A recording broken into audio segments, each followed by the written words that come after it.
All right, the first weekend of Summerfest officially in the books this weekend. It is the 56th year for one of the country's largest music festivals taking place in Milwaukee. And there's a new CEO at the helm. Sarah Pancari took over for Don Smiley at the start of the year, but she's no stranger to the festival, as we found out this week. Now, I read that your first job at Summerfest was actually as an usher at the amphitheater. Is that correct? It is correct. So, I must acknowledge I was working as an usher out at the time County Stadium for the Brewers, and there was some sort of agreement that we were sent to come over to here to work at the amphitheater, and I loved it. And I do look fondly at that little spot I was at the top of Section 200 now.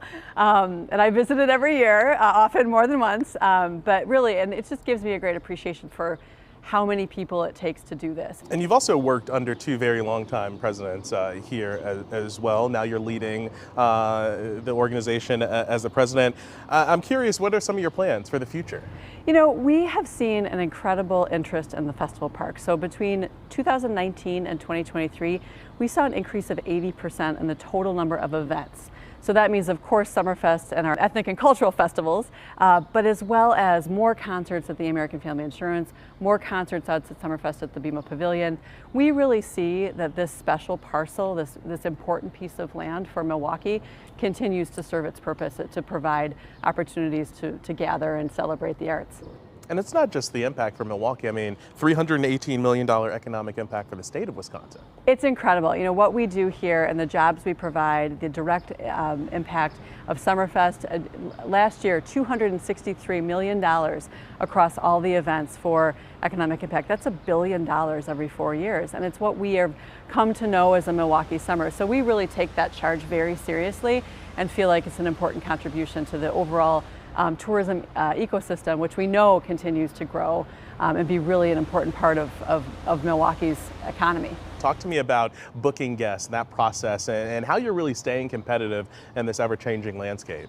You know, it's a great question, and really the competition certainly across Milwaukee and really across the entertainment industry is very real. But the value that you get when you walk into Summerfest in terms of all of our stages that are really booked all day now with great talent. So it's an independent team that works to create a long list of artists that we're looking to have perform. And then they continue to speak to their industry contacts and develop the lineups through time. Curious, when you're booking guests for Summerfest, just a couple of weeks ago, obviously Festa Italiana had the First Lady who came for their opening ceremonies.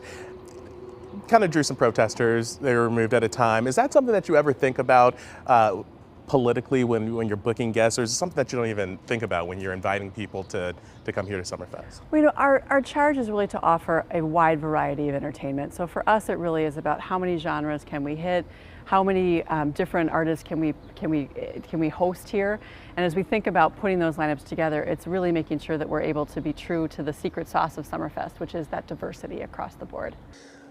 Continues again next weekend. Up next, the Security Zone.